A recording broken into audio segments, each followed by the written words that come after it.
Great. Any other happy notes? Alysson, and then Peter. I'll just ask everyone to mute yourself if you're not speaking as a happy note.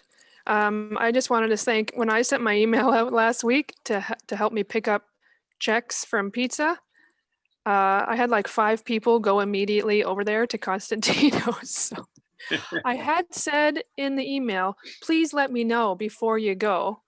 But our Rotarians were just so helpful and friendly and eager to help that 5 of them went over to Constantino. So I think the guy at Constantino's was probably like, I gave you my money, please. Yeah, he was probably wishing he was selling more pizza.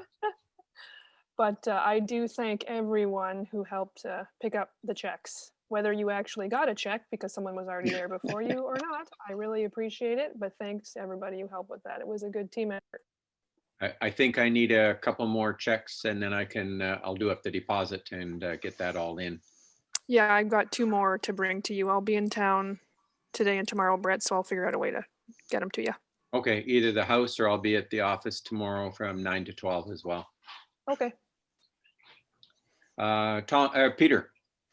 Okay, speaking of checks, or at least future checks, the Blenheim Club has agreed to pay to contribute $2,500 Canadian to the Pay-10 Guatemala project. Plus, a friend of the Blenheim Club is giving another $500 to the club, a guy from East York who attends their meeting from time to time because he has a cottage in Rondo. And so between our district, Washington State, Vancouver Island District, and California, it seems that we have about 80,000. Our target's still 120,000 US. And over the past 2 weeks, I've spoken, nearly 2 weeks ago, I had a meeting with the Southern Alberta district. They have a meeting every 2-3 months of all their each club's international person. And so that I presented the whole project to them. And then yesterday evening, I did the same presentation to the East Lethbridge Club because one of the guys from that club wanted me, he had been at the previous meeting. He liked the presentation and wanted it done for his club. And then on Saturday, the subcommittee of the international group of the Southern Alberta District is having their Guatemala focus thing, and I'm doing the same presentation yet again. Hopefully, we will get some contributions. They have a rather unusual system where if a club donates $2,000 US, the district donates $5,000 US to a project, and therefore, if it's a global grant, that triggers another 5,000 from Rotary. It can't be less or more than 2,000. It has to be 2,000. It's a 2,000, 5,000, no more or less. So I'm hoping maybe we might get some donations in that area to bring us up closer to the target. Oh, great. More the merrier. Okay, moving, any other happy thoughts? Okay, we'll move forward. So no birthdays to celebrate, but we do have 2 club anniversaries, neither of which are in attendance. Denise Spadato has 18 years and Karen Kirkwood White, whoops. Yes, thanks, Rick. And Karen Kirkwood White has 29 years coming up in a couple of days. So 29 years is awesome. And back on the happy notes, next week, we will have our 300th game of bingo. So it's, as we said before, bingo is going very well. So we're quite happy with the numbers there. And I would like to reach out if I have anybody that knows someone who can help me. I was going to send out a note shortly with regard to need a bit of an assist to cover one of our routes for a bit. So I'll send out more detail on that shortly. I was going to move into club news, and we've kind of hit some of that with our happy thoughts. But the pizza for polio, Alysson, Tanya, Tony did an excellent job for us. And as far as we can see, our numbers will be, we might have had a few less vendors, but the turnout was pretty awesome. So the checks that have come in have exceeded what we had last year. So we'll have a little bit more to report on that as soon as all those checks are in. And then I was hoping to have the club do a little bit of top up and get that money sent off to polio as soon as we can. So great job to everybody. I know I chuckle at the story of Steve's Pizzeria, where he's open till 9 o'clock at night, except the night we did pizza for polio, he had to close at 7 because he ran out of food.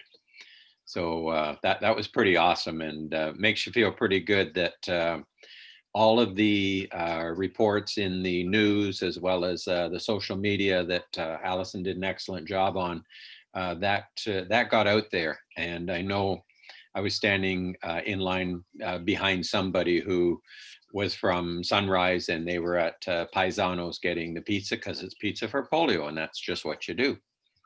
So again, thanks very much to everybody for all the efforts that they put into that. The other thing I was going to have was a little bit of an update from Tony with regard to the gift. He kind of indicated some of the information earlier, and I think, Tony, your plan was to, are we going to meet, or what's your plan moving forward, or still to be determined? Yeah, I've got good news. We've got enough people, and I've learned a lot in the last couple of days. We're all set for the numbers. Vehicles are my concern at the moment, and that's looking pretty good. If I didn't give any details last time, we meet. We don't meet. Okay, each team is going to meet where they're going to start their collections, and but we've got 8 teams of 5, which is terrific, plus a few extras. So we're in really good shape. I was desperate to get people up until yesterday, when I was told that the idea of a team of 5 doing only 20 houses was silly, and my original idea of 50 houses was better. But in the meantime, I've got some extra people, so now we've got about 35 to 40 houses per team of 5. So it's looked like it's gonna go very, very well on the 21st. Great. And we've also, we have a number of extra large t-shirts at the office. So we've taken those over and are getting a stencil on the front that also has the Rotary stencil, Rotarian at Work on the back, and then we're going to have the gift stenciled on the one. Now it's just a plain white t-shirt, but it should be large enough that it will go over your winter wear and not squeeze you in too much. So we'll have those available. We'll probably make them available from the office as well. We'll probably have to bring some out with us. Now we're only doing up about 30, so it's more for the members. We want to make sure that all of our Rotary members have a shirt that they could put on, and then any extra shirts, I think I took over about 30 of them, so we'll get those taken care of. And if we make a fast decision that we need to do a little bit more, we can always see if we can rush Screencraft in a bit.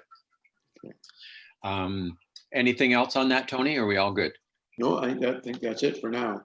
Okay, thanks again for stepping up on that, Tony. Appreciate it. Oh, wait a minute. There is one thing. If anybody felt like putting up posters, that has a staple gun and put up posters in that area, You can use it.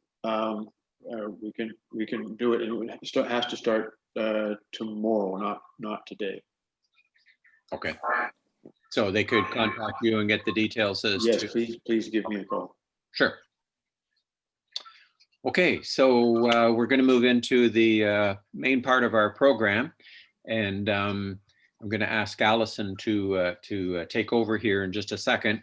Alysson, I just from posts and things that I've seen, I always like it when we have somebody who has been in the neighborhood where a lot of these things took place. That is why we are free.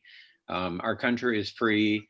And it does mean a lot to all of us. And I was quite happy the other day. I got a text in from my brother-in-law who works at the Legion in Blenheim. And the young people, the kids, have started painting stones and putting stones around the small cenotaph that's in front of the Blenheim Legion. So, you know, in my mind, it was great to see the young generation stepping up as well. Just when I was leaving the Rotary office today, looked like a class from the Pines was heading downtown, I expect, to the cenotaph. So, you know, it's great. The education is continuing for the young people, and they have to know why it is that we can do a lot of the things that we do. So Alysson, if you would, please. Thanks, Brett. Just get ready. I want to give a shout out to all of us who help remember our veterans, and also that would be Stan Sharp, Tanya's hubby, who has always done a great job with that too at CK. Okay, let's see here.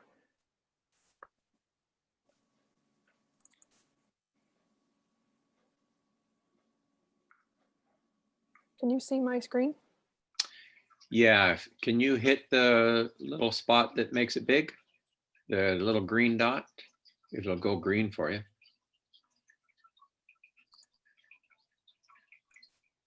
If not, we got the smaller version. It still works. Let's see. How about that? Can you all see that? Yep, that's good. Yeah, okay. Is it big enough? Is it filling your screen or close to? Yeah, you got 2 slides on there. No, I'm doing my.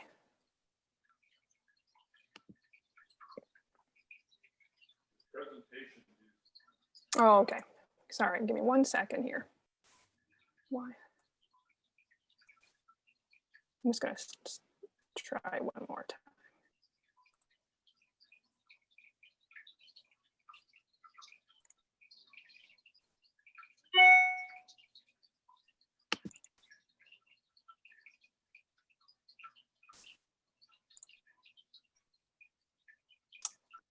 Pete's sake. Okay, how about that? There we go. Okay. I'm using 2 screens, and Zoom will let you swap between them, as I just learned 3 seconds ago. So if you're using 2 screens with Zoom in the future, now you know you have a swap display option. Okay, here we go. So thanks everybody for having me today and listening to me talk about my experiences learning about the Italian campaign of World War II. It's been a real interest and passion of mine for about 20 years now, which is kind of hard to believe. I'm going to give you a little bit of a background of why it's such a strong interest of me and my family. And I'm happy to answer any questions as we go along or at the end, whatever makes the most sense. So during this week of Remembrance, I know I'm not alone in this, especially with Rotary. This is one of the most important dates on the calendar for me. And over the years, we've had many Rotarians who served in both world wars and a variety of global conflicts. And of course, just 2 months ago, we lost our last Rotary veteran with Ross Everly. So certainly thinking about him today and all the other vets that were Rotarians, not just in our club, but I'm sure around the world. I'm going to talk a little bit about the Italian campaign, including our local Chatham-Kent connections.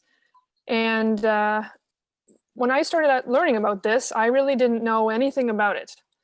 And just a little bit of information, just one book, actually, which I'll mention shortly, and some information an inspiration from one of my high school history teachers.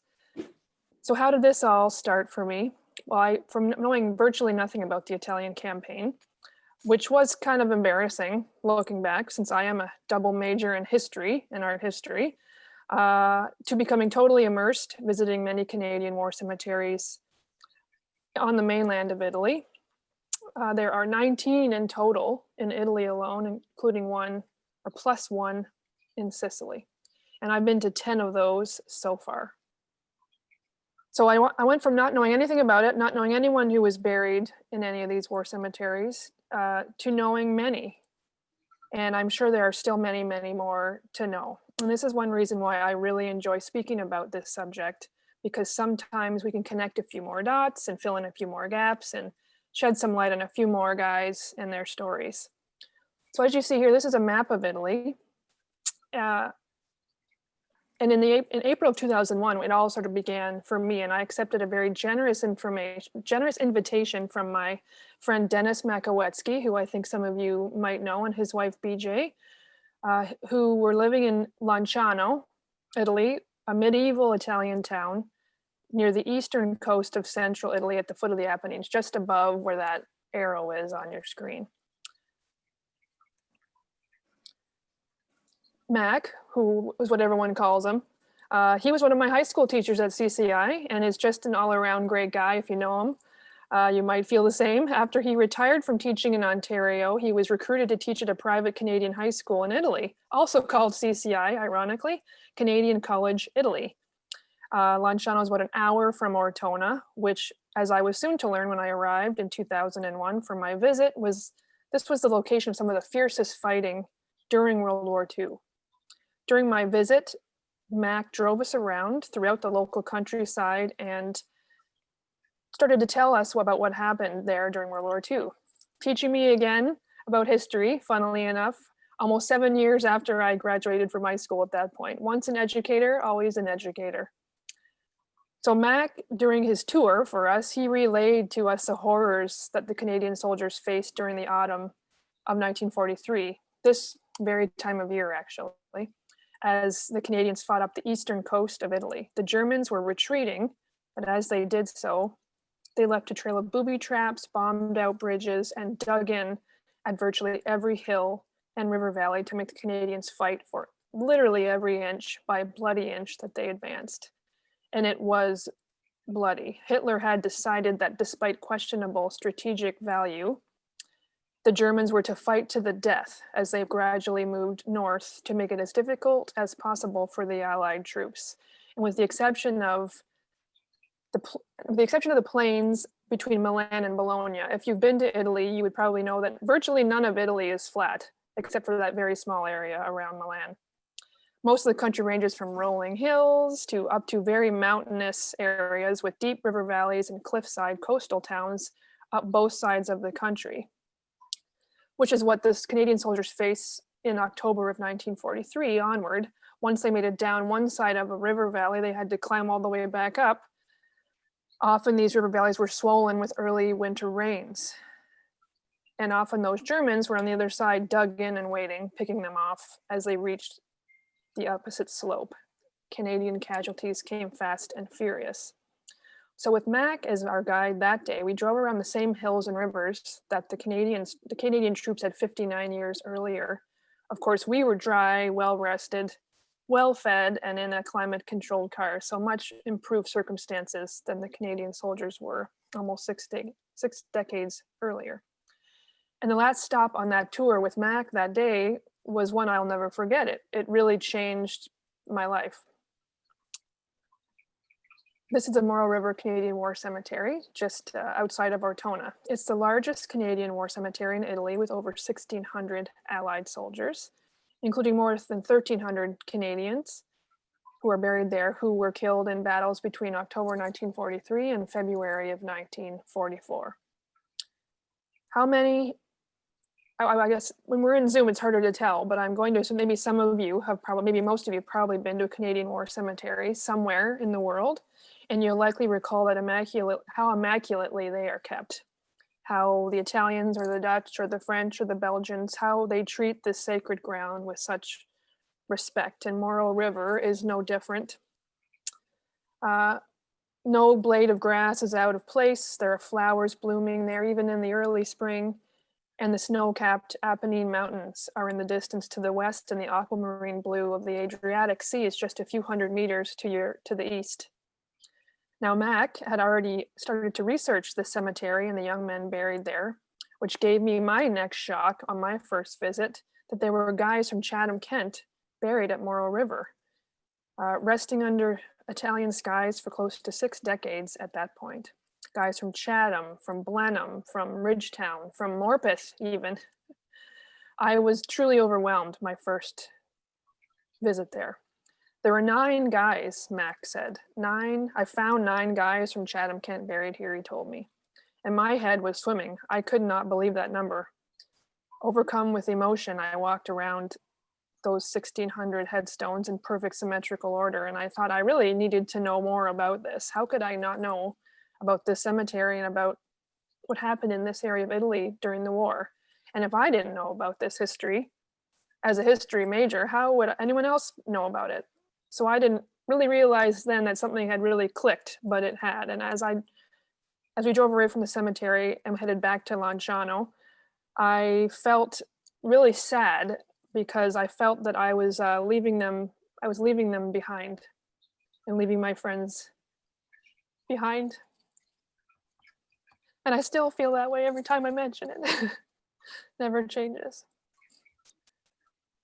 Anyways, so when we got back to Mac and BJ's apartment in Lanciano, he gave me a book, and maybe you've heard of it or maybe you've read it, called A No Bird Sang by Farley Mowat, a well-known Canadian author. He passed away in May of 2014, and he was part of the Hastings and Prince Edward Regiment out of Belleville, Ontario, and they fought throughout the war and the entire Italian campaign, and they still exist, actually. That's still an active regiment. Farley fought at the front for the first several months of the bloody Italian campaign, and he relates this in his book. And this book was the first of several he wrote. He wrote this in the 70s, and was several that he wrote about his experiences. He experienced what we would now call PTSD from the war, but they didn't call it that, then mostly shell shock. And he had a moment, an incident during the war where he saw his mentor and the major of his regiment, Major Alex Campbell, who was also apparently suffering from the terrible things he had experienced, run out of their protected position deliberately into a field of machine gun fire, killing him instantly. After recovering Alex's body, Farley recounts finding a poem in a pocket of Alex's uniform, which he had written about his horrible fear and feelings of despair and helplessness as he saw more and more of his men dying in what appeared to be futile battles. Alex had always behaved publicly with nothing but bravado and positive comments and encouragement. And when Farley realized that his mentor and friend Alex could lose hope, how could Farley possibly keep his? And that's where the book ends. It's a very abrupt end to the book. And with a postscript that Farley had essentially experienced a mental health breakdown and was removed from the front. He remained in Italy till 1946, 3 more years after that, but never returned to active duty. And there's no clear description of the horrors of war and its effect on the human psyche than Farley's book. It's a very difficult read at times, but it's worth it. And it actually helped me piece together a wartime puzzle that began on October 17th, 1943, although I didn't realize it the first time I read it. This is Albert Prisoner. So fast forward to October 2005, and I was living in Rome, and I had convinced a friend with a car named Peter to accompany me on a trip that I was hoping to make to find out more about what happened to this handsome young man, Albert. We set out and headed southeast into the province of Molise, which is considered in most Italian guidebooks a rather unremarkable spot because according to them, it possesses very little art, major historic cities of note, etc. But I would disagree. It does possess in spades stunning natural beauty and the opportunity to give travelers a chance to see the non-touristy side of Italy that is almost impossible to do anywhere else in the country. And in my mind, it also possesses a great deal of ancient, not only ancient history, but modern history, Canadian history, in fact. So as I mentioned earlier, during the autumn of 1943, Allied troops were fighting their way up from the southwestern edge of Italy up through the center of the country, heading northeast and to Abruzzo, which is a central eastern province. Many Canadian regiments were part of this push northwards, regiments that included young guys from Chatham-Kent. One such soldier was Albert Prisner. Albert was a strapping, athletic young man who went to CCI, Chatham Collegiate Institute, which is where I went as well, and during the war joined the Hastings and Prince Edward Regiment, the Hasty Peas. Over the past several years, I got to know Albert's youngest brother, Peter, and through him got to know a little more about Albert. Albert's other younger brother, Mike, also worked with my grandpa Joe at his architecture firm with my dad. Mike fought in World War II and thankfully made it home alive. But it affected him deeply. And so I realized that I had more connections to this family than I knew at the time. So the Hasty Peas were made famous in Farley Mowat's book that we just talked about. And he did mention in his book the arrival of a new recruit to his regiment in early October 1943 named Jerry Swales. Now, from speaking with Albert's younger brother, Peter, who passed away in 2015 and lived in Chatham with his wife, Lenny, we were going through his collection of documents and then we realized that we had Albert's service record and that Jerry Swales served with Albert and was killed in action the same day as Albert on October 17th, 1943, on the road leading into San Stefano, a tiny hamlet in the mountains of the province of Molise. And it must have been devastating for Albert's family. His mom, Mariana, tried for years to uncover what happened to Albert and the circumstances of his death with virtually no success. And over the years, Albert's brother Peter had some information that he had uncovered, including the list of soldiers killed with Albert in this ambush outside of Santo Stefano, which is why we could connect the dots when we saw Jerry Swales' name on this list, because I realized thanks to Farley Mowat's book, we had some detail of what happened on that day on October 17th, 1943. And I'll just read a short excerpt from the book. When Farley's talking about Albert, he led his men down the white graveled road that curved and twisted towards the little village, directly into an ambush of half a dozen enfilading machine guns supported by heavy mortars. Jerry and every man of his leading section was hit. The lucky ones were killed outright. The rest died slowly from their wounds, for it was impossible to reach them. Their bodies lay strewn on the road for 5 days before a full-scale battalion attack finally took San Stefano and allowed us to recover our dead. I assisted the padre in the burial party. Someone handed me Jerry's broken spectacles, and for the first time since the real war began for me, my eyes filled with tears. For the first time, I truly understood that the dead were dead. That grim description stuck in my mind for a long time after I first read it, and I knew the only way to get a real sense of what happened there was to see it with my own eyes. And since I was living in Italy at the time, my friend Peter from Ireland, and I set off on October 20th, 2005 to San Stefano, 62 years and 3 days from the day Albert was killed. I really didn't know what we would find. I had a detailed map, Farley's description, and that was about it. And it appeared that from the map that Santo Stefano was down a winding road that Farley had mentioned near the capital of Campobasso, which was a major headquarters for Canadian troops in 43 to the point where it was actually called Maple Leaf City, which is also the name of Chatham, or a reference to Chatham. So after a few wrong turns, Peter and I ended up on the right road and saw the first sign for San Stefano, 7 kilometers, and my heart skipped a beat. So we followed this road through rolling green hills and small farms and eventually ended up at the sign at the town of San Stefano. So that's me on the left, just outside of town when we arrived there, and Albert's grave at Moro River on the right. So as we followed the winding road down into the center of the tiny village, overlooking the Biferno River, the road definitely did end there and there wasn't anyone in sight. A few minutes later, we did see a woman leave her house. So we approached her, and my friend Peter was fully fluent in Italian at that time. So he explained who I was and what we were looking for. And what she said to me was something that I still can't believe.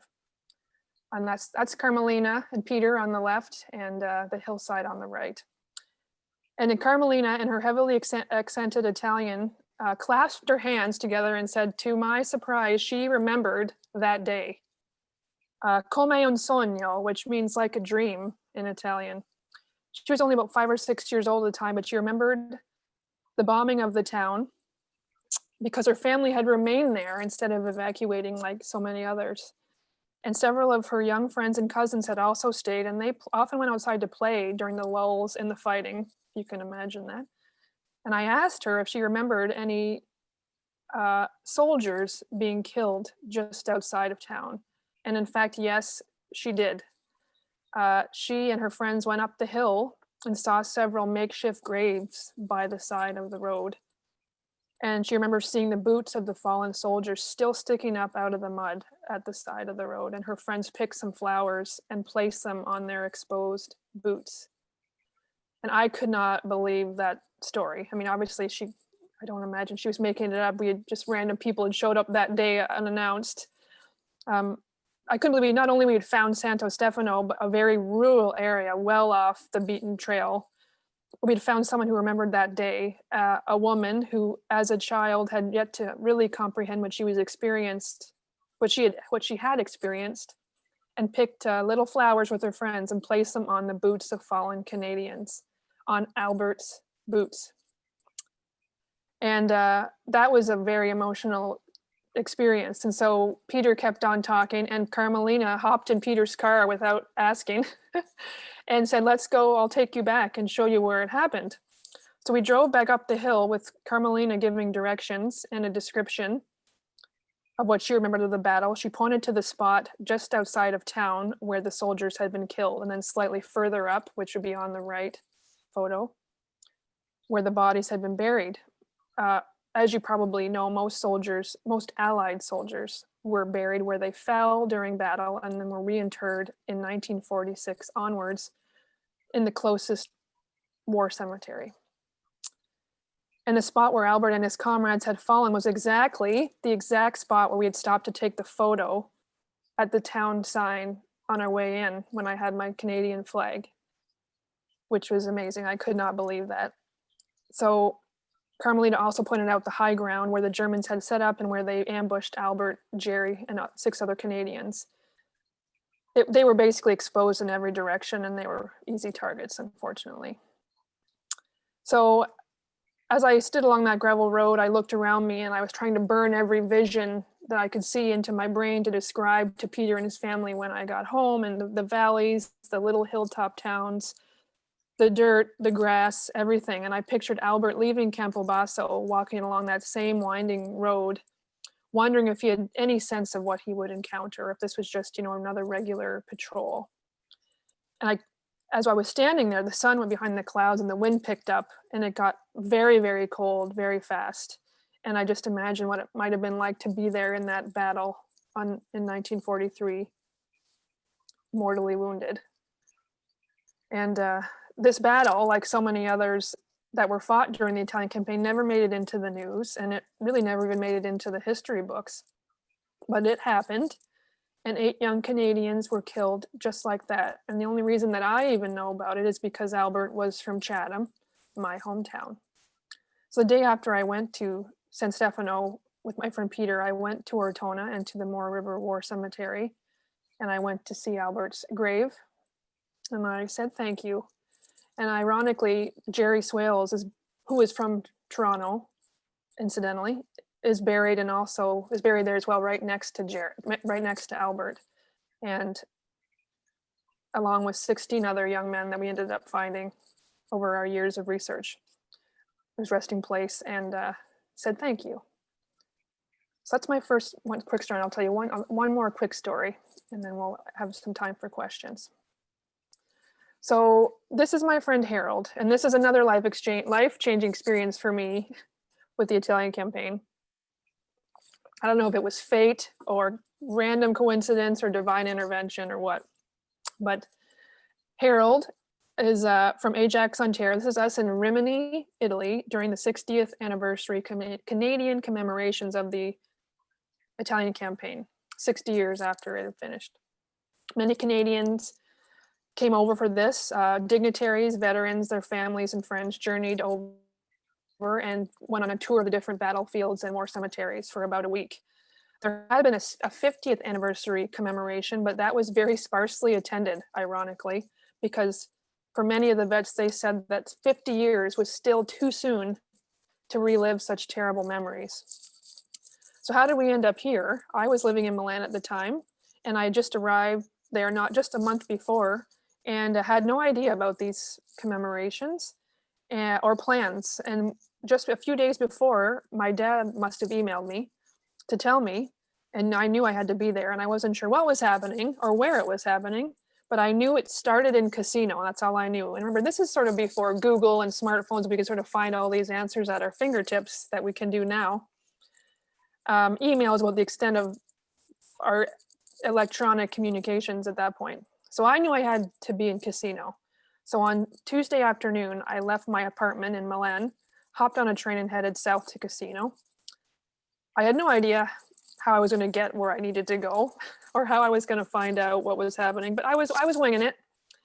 I booked a small town outside of Casino, sorry, a small hotel outside the town of Casino. And when I arrived at the train station, it was about 10:30 at night, and the train station was already closed. Just a few people hanging around the platform who were also on that train that I was on. And I was having the hotel pick me up. So I was waiting for my shuttle, and I noticed a shorter, older man standing with two other men. They looked like they were talking to each other, but without much success. And I was sort of half paying attention because as I had learned, any potential situation with an Italian at a train station can turn into something very unexpected, which is a whole nother presentation. But I noticed that this man was wearing a poppy pinned to he was wearing a ball cap with a poppy pinned to it. Now, Italians don't wear poppies. That's not one of their traditions. So, and it was a Canadian poppy, which looks different than British poppies. Or I think Australians wear them too, and they look different. And so these circumstances were a bit too strange for me not to intervene. So I decided to see if I could help. And when I went over, I said, can I help you? And the older gentleman looked at me with a combination of relief and disbelief and shouted at me, "You speak English?" And I said, yes, I do. And that was Harold. This was Harold. So as I came to learn, Harold was part of the RCRs, the Royal Canadian Regiment, and they were some of the people at the National War Memorial today in Ottawa, if you happen to watch that. The RCRs fought across Europe during World War II, and Harold arrived in Italy as part of a large wave of reinforcements in 1944 that were so desperately needed by then. He luckily managed to miss Ortona. He arrived after that. But the fighting in central and northern Italy was no piece of cake either. When I met Harold, he was a widower and always had a flair for adventure, and so he decided to join a group from the Collingwood area arranged by a local travel agency to travel to Italy for a battlefield tour as part of the 60th anniversary commemorations. There was a group of about 15 to 20 Italian campaign veterans and their families who landed in Rome after a long overnight flight. They got on a bus at the airport and headed towards Casino, which was the first stop on the tour. They stopped at a highway rest stop. Harold went in to use the washroom, and when he came out, the bus was gone. Gone with his ID, his glasses, his luggage, his travel information. And it appeared that no one had noticed when they got back on the bus that they were missing one. And Brett, I know as a travel expert, that's a no-no, right? Yeah. Try not to leave people. Not always good. Yeah, do a head count, that's bad for business. Anyways, so Harold, being the enterprising sort, he survived the Italian campaign after all. He made his way back to Rome in a taxi and hopped on a train and headed to Casino on the same train as I was, as it turns out. Now I took Harold with me to my hotel and we tried to sort it out. Obviously I was going to leave him there alone at the train station. And it involved lots of back and forth with travel agencies in Collingwood, 6-hour time difference. It was a bit ridiculous how that came to pass. But anyways, we found out where he was staying. And when I showed the name and number, I'd asked the front desk manager of this hotel, who was Italian, obviously, to call the other hotels in the region. They all said, nope, no Italian tour groups here, none, nowhere. And I'm like, this is impossible. So I got the number, gave it back to him. He's like, I already called them. I said, try again. So we tried again, and they said, oh, that Canadian tour group. So we found their group, and actually, when I got the tour leader on the phone, Tom was his name, a retired lieutenant colonel from the U.S.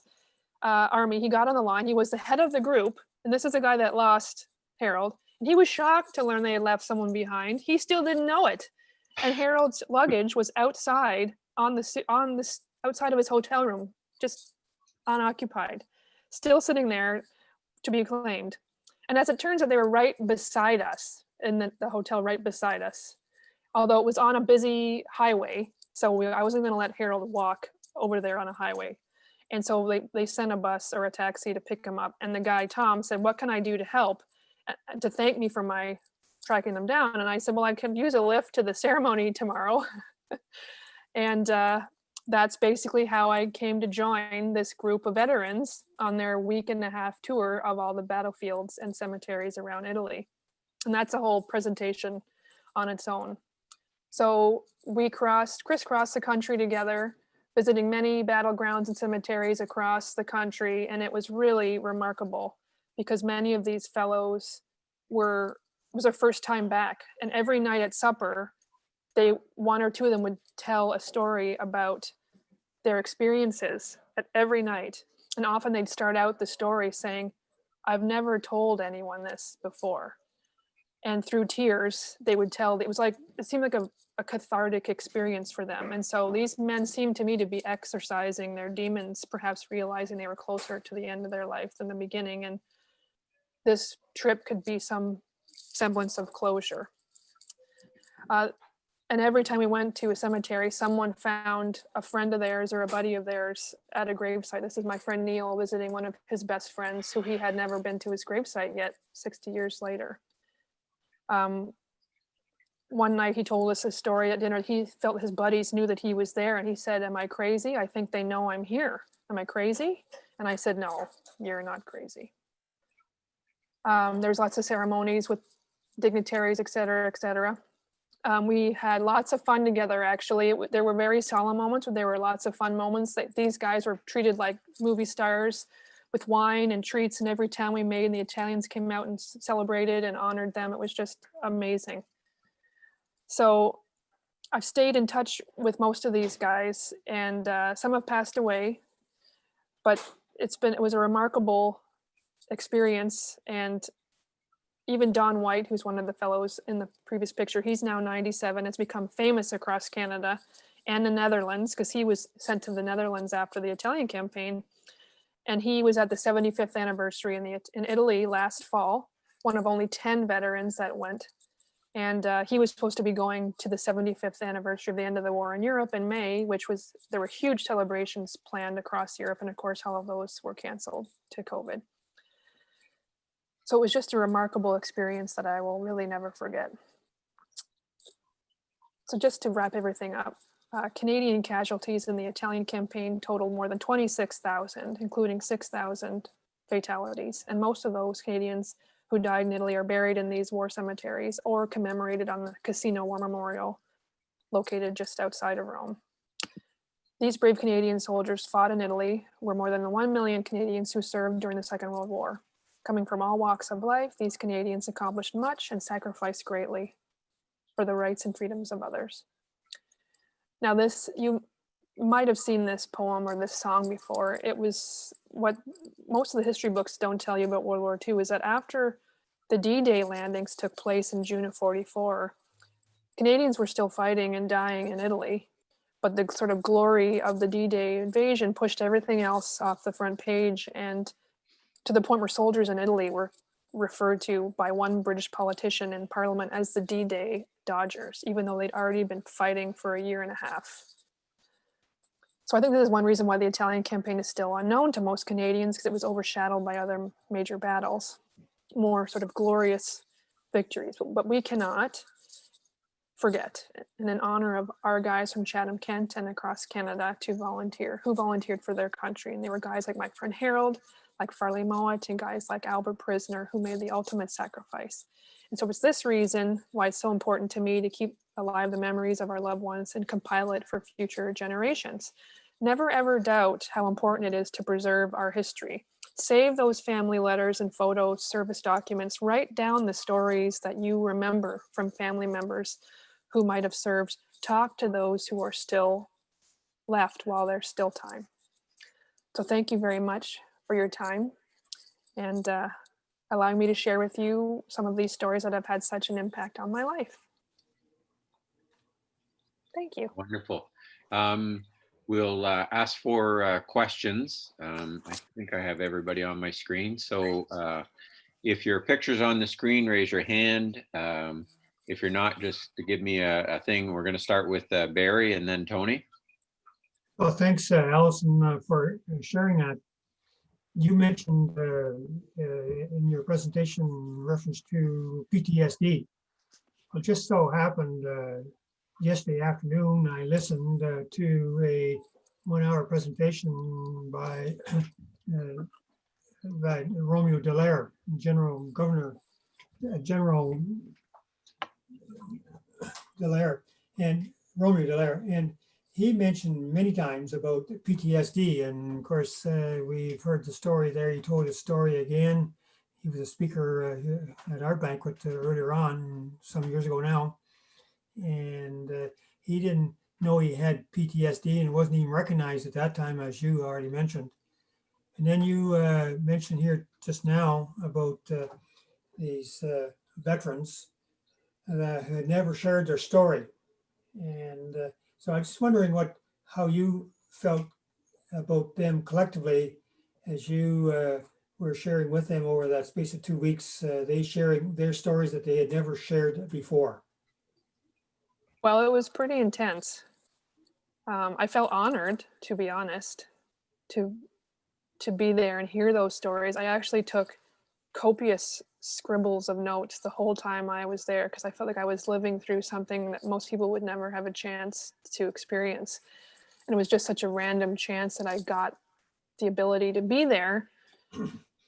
But it was very intense. There was a lot of Kleenex, a lot of tears. It was just a remarkable chance. And I think being there with other vets who had gone through similar experiences was helpful, because they had guys they could relate to and who understood. And I also think being at the cemeteries was some important closure for them, because they finally got to see the guys who were right beside them. One of my friends, Bill Ford, who was from Barrie, he had to bury his best friend from kindergarten. So, I mean, they all had stories like this. So I think it really did help with the closure to be there and know that, you know, to see them and see the play. Most of them had never been back. That was the first time, I think all of them on that bus trip had been there since 1944. So I think it was really an important cathartic experience for them. Yeah, for sure. Tony? Yeah, Alysson, did I understand you correctly that you got to travel with these men after you met them? Yes, I was with them for a week and a half after. I hopped on the bus and I basically never left. I was a hitchhiker essentially, and they let me stay. I got my own hotel rooms where they were staying in the hotels. I just joined their tour group basically, which is kind of random, but they were so thrilled. They called me their guardian angel, actually, since I had found Harold and returned him to the group, and I gladly wore that nickname. And we had so much fun together. It was just, I mean, I was like 29, they were in their 80s and 90s, and it was wonderful. I can't explain how meaningful it was to me. And I stayed in contact with almost all of them after the fact for many years. So it really was and I talked to Don White literally last week in Oshawa. So it's what a just reward for your kind deeds. Yes. Well, it worked out. I'm just so glad I was there. Harold might still be standing at that train station and casino. I don't know. I'm just very happy I was there at that specific moment to help. It was meant to be, Alysson. Yes. Certainly makes you wonder, yeah. Yeah. Any other questions? So from the club, in my mind, you know, quite often we're, as far as Zoom goes, we have to go outside of our normal to find great speakers. And this was a delight because we didn't have to go anywhere. Our speaker was right here. And we really do appreciate it. So let's see here. I think that covers everything for the time being. I'll just reiterate Alyson's feelings when she sort of stepped onto the grounds of the first cemetery. It's really something, you know. You see the ages on the tombstone, do the quick calculation as to how old these kids were, and you know what they went through. In my situation, I was able to step onto a few in France, and it's remarkable how the municipality that's there take care of these things. As Alysson says, not a blade of grass in the wrong place at all. It's very inspiring, and I as well found some from Chatham-Kent Regiment and things like that. So it's really something, and hard to put into words, but so glad I had that opportunity. So with that, we'll ask Julia if you can play our favorite tune, if you're available there, please.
Thank you all. So next week we have a shifting gears. I've got Jim Barant, Canadian art history. I think Peter helped us put this in place. So something a little bit different. And again, Alysson, thank you so much. Definitely appreciate all of this information. Thank you. Thanks, everybody. Stay safe, everyone. Have a great week. Enjoy the rest of that sunshine. Thank you, Alysson. That was fantastic. Really Thanks, appreciate Tanya. it. Very good. Thanks, Thank you. everybody.